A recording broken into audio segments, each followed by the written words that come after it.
Do you ever find yourself, struggling to pull up the right word, even though you're sure you've heard it 100 times? Oh, absolutely. Especially when you're trying to speak a new language, right? It's like, it's there in your brain somewhere, but it won't come out. Yeah, it's such a universal frustration for anyone learning a language. And it really highlights a critical distinction. The difference between your active and your passive vocabulary. Active versus passive. Okay. Exactly. Your active vocabulary holds all the words you can, readily recall and actually use when you're speaking or writing. Right. The ones you grab easily. Passive vocabulary, on the other hand, well, that's all the words you recognize and understand when you see them or hear them, maybe when you're reading or listening. Okay. But they don't just spontaneously pop up for you to use yourself. Yeah. And honestly, even in our native languages, our passive vocabulary is way, way bigger. That makes sense. So the real breakthrough in getting fluent isn't just about learning more and more words, although that helps. It's about actively converting words from that huge passive reservoir into your active usable vocabulary. That makes perfect sense. So it's not just about knowing a word when you see it, like recognizing it on a page. It's truly having it right there at your fingertips, ready to use whenever you need it, spontaneously. Precisely. And that's exactly what we're diving into today. We've synthesized insights from a whole stack of incredible sources to give you a shortcut, basically, to being truly well-informed on this. Our mission is to unpack these practical, scientifically backed tips and strategies, things to really supercharge your active vocabulary, improve your memory, and boost that recall for whatever foreign language you're tackling. We're giving you not just the tips, but, solid explanations of why they work, some powerful examples of how you can actually apply them, and answers to those burning questions you probably have about making words finally stick. Yeah, and to really get how to improve recall, we first kind of have to understand why we forget stuff in the first place. Right. And this takes us back, actually, to the late 19th century and a German psychologist named Hermann Ebbinghaus. He revealed something pretty incredible. Yeah. Our brains are basically designed to forget.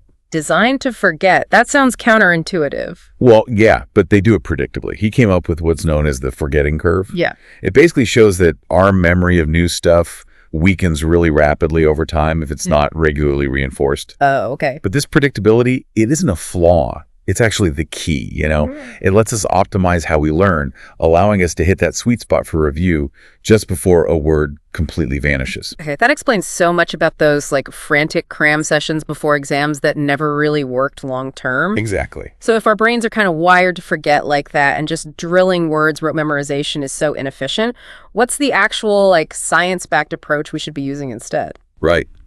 The science points us strongly towards something called active recall. You might also hear it called retrieval practice. Active recall. Okay. Yeah, and it's the complete opposite of just passive review. Active recall means you're actively trying to pull information from your memory. You're forcing your brain to retrieve it. Not just rereading it. Exactly, not just passively rereading it or listening to it again. Yeah. Think of it like flexing a muscle. The more you make your brain work to retrieve a word or a concept, the stronger that memory connection becomes. This is the testing effect in action. Yeah. It's really powerful. Every single time you successfully recall a word, you're not just proving you know it. You're actually reinforcing the memory trace, making it stickier for the long haul. It's like a core principle behind what really works. Okay, so if active recall is flexing that memory muscle, then these spaced repetition systems, or SRS, that people talk about, they're kind of like your brain's personal trainer. That's a perfect analogy. Yes. This is supposed to be a really powerful, science-backed technique that directly fights that forgetting curve you mentioned, Ebbinghaus's curve, and it uses that active recall we just talked about. Exactly right. SRS works by using algorithms, basically smart software, that tracks how well you remember a particular word or fact. Okay. And then it schedules reviews for you at precisely the moment when you're about to forget that item. And this is crucial, before it completely fades from your memory. Just in time. Just in time. So it optimizes your study time because you're focusing your energy on the stuff you're actually about to forget, instead of wasting time on material you already know really well. Right, that makes sense. Efficient. Very efficient. This technique helps solidify memories, moving them from short-term to long-term storage. It leverages the spacing effect, the idea that learning sticks better when reviews are spaced out over time. Yeah. And, like we said, it harnesses that powerful testing effect through active retrieval every time you review. The benefits are, honestly, pretty significant. Really focused learning, much better long-term retention, and incredibly efficient use of your study time. I mean, what could that actually mean for someone learning a language? Well, some sources suggest you could potentially have your study time while doubling your retention compared to just, traditional methods like rereading lists. Wow, half the time, double the retention. That's huge. It is. Plus, consistently remembering words feels good. It really boosts your motivation to keep going. Okay, that potential is genuinely transformative for anyone learning a language. So how can we actually apply this? What are the specific tools or methods that put this into practice? Absolutely. So for the digital side of things, there are several popular SRS apps out there. Anki is a big one. It's like a powerhouse. Super customizable if you want total control over your flashcards, how they look, how they're timed. But the downside is it generally requires you to manually create all your cards, which can be time consuming. And its interface looks a bit, old school. It can feel a bit overwhelming for beginners. Right, I've heard that about Anki. What else? Then there's Hey Llama. This one is interesting because it's AI-powered and specifically designed for language learning. It tries to automate that flashcard creation process. Oh, interesting. It can offer auto-suggested translations and, crucially, example sentences, often based on conversations you might have had within the app. It uses a chat-based flow for reviews, which feels more interactive. And it tries to integrate pronunciation and conversation practice, too, aiming for a more, well-rounded fluency experience. Okay, that sounds more integrated. And what about something simpler, maybe? Well, there's Quizlet. It's really popular, especially maybe for students.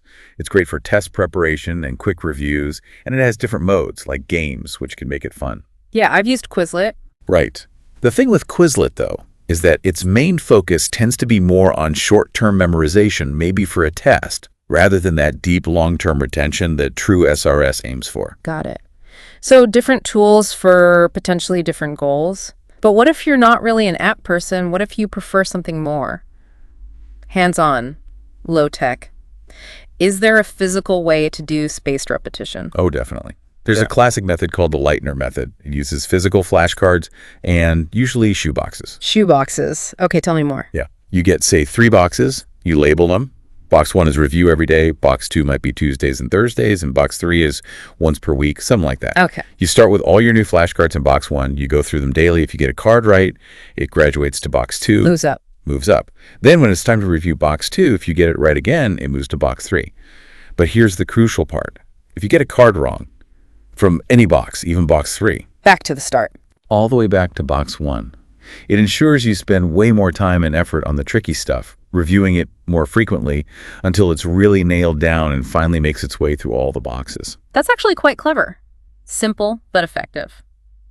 Okay, this all sounds incredibly powerful in theory, but like any powerful tool, I bet there are pitfalls.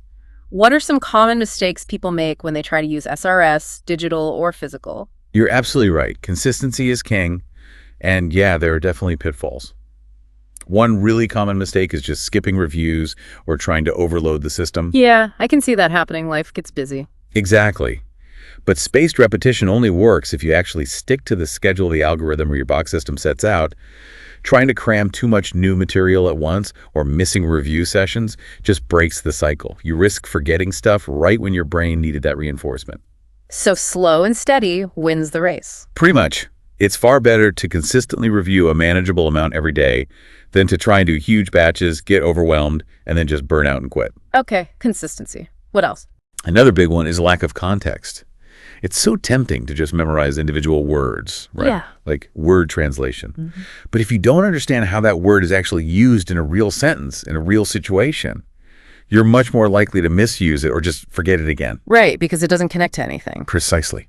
So always try to learn words in full sentences or meaningful phrases.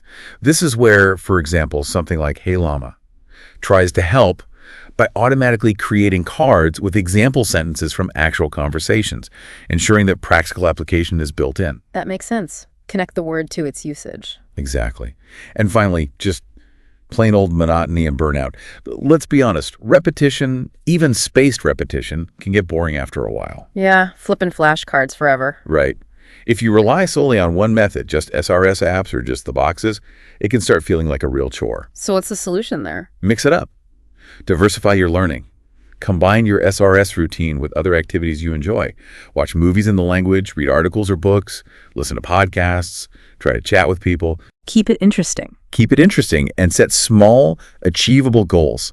That helps maintain motivation. I mean, I've definitely been there staring at a stack of digital flashcards thinking, is this ever going to actually stick? Taking breaks and engaging with the language in a fun, low-stress way is absolutely vital. That idea of mixing things up and not relying solely on, like, one magic bullet method makes so much sense. And it really brings us nicely to another foundational principle these sources kept highlighting, the idea that words don't live in a vacuum. You mentioned context before, but one thing the sources really hammered home was its importance. Why is it so crucial that we don't learn words just in isolation? Yeah, it's a truly pivotal point. Learning words by seeing them, or even better, using them within sentences, phrases, or real-life situations. It's paramount for deep understanding and long-term retention. Why is that? Because context helps you grasp all the subtle nuances of meaning, and the appropriate usage. Isolated definitions, like in a dictionary, they just can't give you that full picture. Okay, so how do we get more context? Reading seems obvious. Reading is fantastic. And there's sort of two main ways to approach it strategically. First, there's extensive reading. This means reading a lot, reading for overall meaning and enjoyment, without necessarily stopping for every single unknown word. Just kind of letting it wash over you. Exactly. You pick up a lot naturally this way. It builds a huge passive vocabulary and really improves your reading fluency. Stephen Krashen, who's a big name in language acquisition research, has long been a huge advocate for this. Okay, extensive reading. What's the other kind? Then there's intensive reading. This is where you deliberately slow down.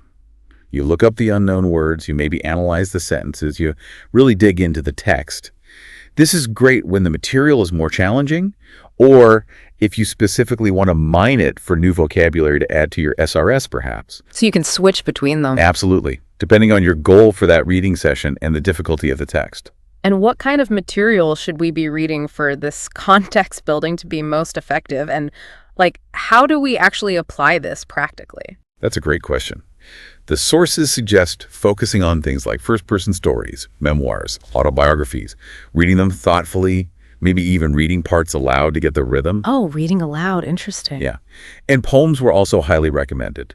They often use really creative sentence structures and unique word order, which exposes you to different patterns. Okay. And practically speaking, with technology. For practical application, digital tools are fantastic here. E-readers like Kindle or Kobo, or even browser extensions like LingQ if you're reading online, they usually have built-in dictionaries or translation features. Right. Tap the word. Exactly. You can get a quick in-context definition or translation without breaking your flow too much. And remember, this whole extensive and intensive approach, it applies just as much to listening as it does to reading. Okay. So watching videos, listening to podcasts. Yes, especially content that has accompanying audio and subtitles or transcripts. Things like YouTube videos, podcasts designed for learners, news broadcasts. This immerses you in how words sound and are used naturally in speech. Okay. And beyond just looking things up when you read or listen, there's this skill people talk about using context clues. Can you break that down a bit? Yes. It's like playing detective while you read or listen. You use the hints and the other information surrounding an unknown word to try and figure out its meaning without reaching for the dictionary immediately. So you guess, basically. Well, it's an educated guess. Yeah. It really speeds up your comprehension because you're not stopping constantly. For example, sometimes there's an in-text definition where the meaning is just given right there. Like, she would have to try bottom fishing, which is a technique of dropping the lure to the water floor. Okay, that's straightforward. Or you might spot synonyms nearby. The text might use another word with a very similar meaning close to the unknown one. Like, we'll use the food court as our rendezvous, unless you can suggest a better meeting place. Rendezvous, meeting place, clues you in. I see. Or sometimes it's the opposite antonyms or contrast. Words like but or however signal this. Mika seemed genial at first, but then she became quite hostile. Genial must be the opposite of hostile. Right. Okay. There are other types too, like figuring things out from root words you might know, or just the overall mood or tone of the passage. A gloomy poem will use gloomy words, right? Ultimately, the big goal here is immersion. Just surrounding yourself constantly with the language through authentic stuff, movies, TV, podcasts, books. That consistent exposure makes words stick much more naturally. Okay, so context is huge, but just consuming content, even actively, isn't the whole picture, is it? We need to actually use the word. Exactly. Beyond just taking language in, activating your vocabulary fundamentally relies on language output activities, primarily speaking and writing. Output. Right. These are absolutely crucial because they directly engage your active vocabulary. They force you to actually recall and use the words you know in real-time situations. It's how you strengthen those communication muscles we talked about. Okay, so how do we turn these insights into action then? What are some really actionable tips for getting that output practice in? Okay, so a really effective output strategy, one that doesn't even require speaking initially, is journaling consistently. Journaling. Like Dear Diary. Sort of. Just get an empty notebook or a document on your computer and use it like you would in your native language. Write about your day, your thoughts, your hobbies. Maybe try writing short stories. Okay. Now, you will feel frustrated at first. You'll constantly hit words you don't know. But the more you write, the quicker those words will start to come to you. You're actively converting passive knowledge into active use. That makes sense. Practice pulling them out. Exactly. And here's a pro tip the sources mentioned. Try doing a first draft without any self-correction. Just get your ideas down on paper, however messy. Then, go back for a second pass, refine it, look up the specific words you were missing. It turns that frustration into a focused learning opportunity. That's a brilliant way to build confidence, too, kind of like a private rehearsal space. Okay. Well, what about speaking practice, especially if you don't have a language partner handy right away? Yeah, that's a common hurdle. An excellent way to really supercharge your speaking skills and just get more comfortable expressing yourself without that fear of making mistakes in front of someone is to record yourself speaking. Record myself, just talking to my phone. Yep. Find a random topic or question generator online. There are loads of them, like the random word generator's question tool. Set a timer, maybe 5 minutes to start, maybe 15 once you're comfortable. Pick a topic and just talk. Okay, what do I do with the recording? Listen back to it. Pay attention to the moments you stumbled or where you wanted to use a specific word but couldn't think of it. Note those gaps down. Then, look up those words and learn them. The more you do this seriously, the easier speaking becomes, and you'll find yourself starting to actually think in the language more quickly. That sounds really practical, actually. A bit weird at first, maybe, but practical. And what about those moments when you're in a conversation, maybe with a partner or tutor, and you just draw a complete blank on a word? Ah, yes, the dreaded mid-sentence freeze. Instead of immediately panicking and reaching for your dictionary app, try this. Describe the word you don't know. Describe it. How? Just like you would in your native language if you forgot a word. Try to explain the meaning using other words you do know. Use a synonym if one comes to mind. Or explain what it looks like, what it does. Circumlocution, right. Talking around it. Exactly, circumlocution. It trains your brain to actively search its existing vocabulary network, and crucially, it helps you maintain the flow of the conversation. It might feel awkward at first, but you'll get surprisingly good at describing things, which is a super valuable communication skill in itself. Yeah, definitely better than just silence or saying, dictionary. For sure.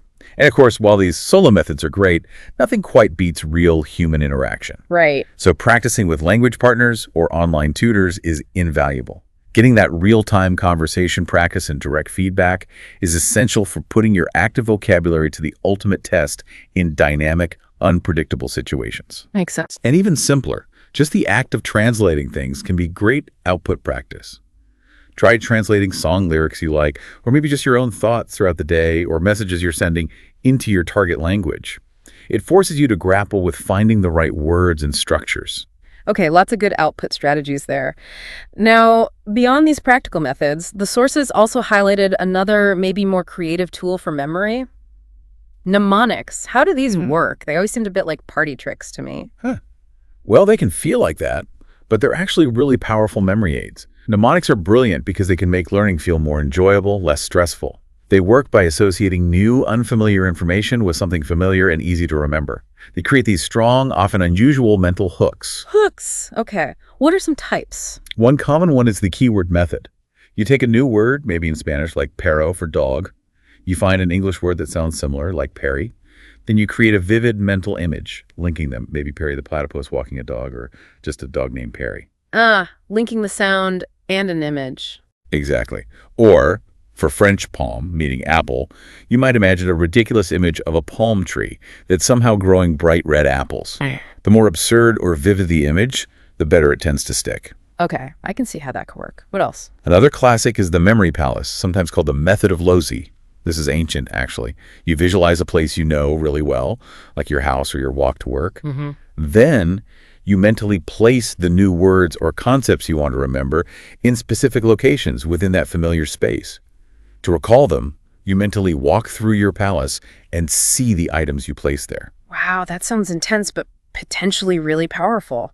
Can be. There are also simpler things like acrostics or acronyms, making a sentence where the first letter of each word stands for something you need to remember, like ROIGBIV for the rainbow colors, or just using acoustic encoding, leveraging sound through rhymes, songs, even rapping vocabulary lists if that's your thing, making auditory connections. Okay, those are some seriously creative ways to approach memorization. But what if you're just bad at coming up with them? Or a word just doesn't seem to lend itself to a funny image or a rhyme? That's a great question, and it happens all the time. First, some tips for making good mnemonics. Really focus on visualization.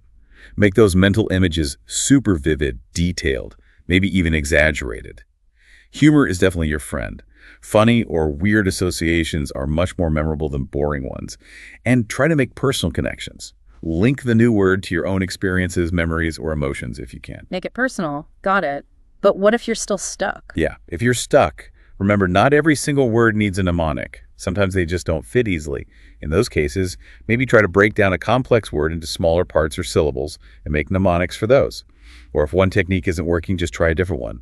Maybe the keyword method fails, but a little rhyme works. Don't force it. Don't force it. And always, always fall back on contextual learning if a mnemonic feels really contrived or is taking more effort to remember than the word itself. And hey, don't feel you have to invent everything yourself. Collaborate with other learners. Maybe they have a great mnemonic you could borrow. Or use resources like apps. Memrise is famous for its user-generated mnemonics. The goal is just to make learning stickier and maybe a bit more fun. That's really helpful. It takes the pressure off feeling like you have to use them for everything. Okay, one more thing that came up related to choosing words. Sometimes we don't even realize the words we're missing, right? Because we have our comfortable go-to substitutes that we overuse. Ah, yes, you're talking about identifying your plague words. Plague words. That sounds ominous. Yeah, it's just a term for those really common generic words that learners often rely on too much. Words like very, really good, nice stuff. Oh, yeah. Very good. Very nice, that thing over there. Exactly. Our brains are kind of lazy sometimes. They like to take the easy route. So instead of searching for a more specific, more descriptive synonym that might be lurking in our passive vocabulary, we just grab the easy, overused word and maybe stick very in front of it. So how do we spot our own plague words? You can consciously look for them, maybe reread some messages or emails you've written in the target language, make a little list of the words you seem to default to when you're searching for a description, or you could even enlist a language partner or a friend to gently scold you, or maybe offer little rewards when you manage to avoid one of your common plague words and use something more specific instead. Okay, so become aware of them, then actively try to stop using them. Yes. Actively trying to stop using them forces your brain to do that harder work. It has to search for better, more precise synonyms that are probably already sitting there in your passive vocabulary, just waiting to be activated. It pushes your memory to deliver more nuanced language. Okay, wow. So putting this all together, it really sounds like there's no single magic trick, but more of a holistic approach, combining all these different powerful techniques. Absolutely. That's the key takeaway. At the end of the day, there are maybe two big overarching principles that underpin all effective vocabulary acquisition. First is consistency and patience. Right. It's a marathon, not a sprint. Exactly. Learning vocabulary is a process. Setting small, manageable daily goals like I'll learn 5 new words today using SRS, or I'll journal for 10 minutes. That's way more effective in the long run than trying to cram for hours once a week and then burning out. Consistency and regular spaced practice are absolutely essential. And the second principle? Engage multiple senses. Don't just read the words silently. Actively listen to how they're pronounced. Speak them aloud yourself, even if you're just practicing alone. Write them down, maybe by hand in your journal or when making flashcards. The more senses you involve, the more pathways you create in your brain, reinforcing the learning and creating much stronger memory associations. So listen, speak, read, write, use everything. That makes sense.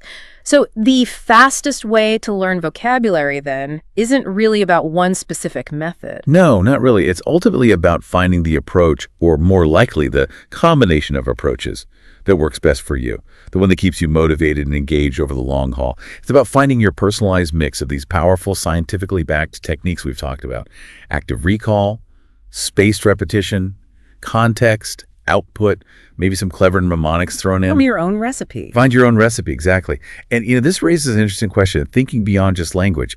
If we could strategically hack our memory for something as complex as language learning using these techniques, what other areas of knowledge or skills might we unlock by applying similar principles? Active recall, spaced repetition, contextual learning, they're powerful learning tools in general. That's a really thought-provoking point. So for everyone listening, maybe next time you're about to say, very good, or reach for that thing, just pause for a second. Could you maybe try to describe that word you can't quite grasp instead of instantly looking it up? Or challenge yourself just for a moment to find a more precise, more interesting synonym. The journey to a richer, more active vocabulary, it really starts with that kind of awareness and consistent targeted effort. Keep exploring, keep questioning, and keep deep diving.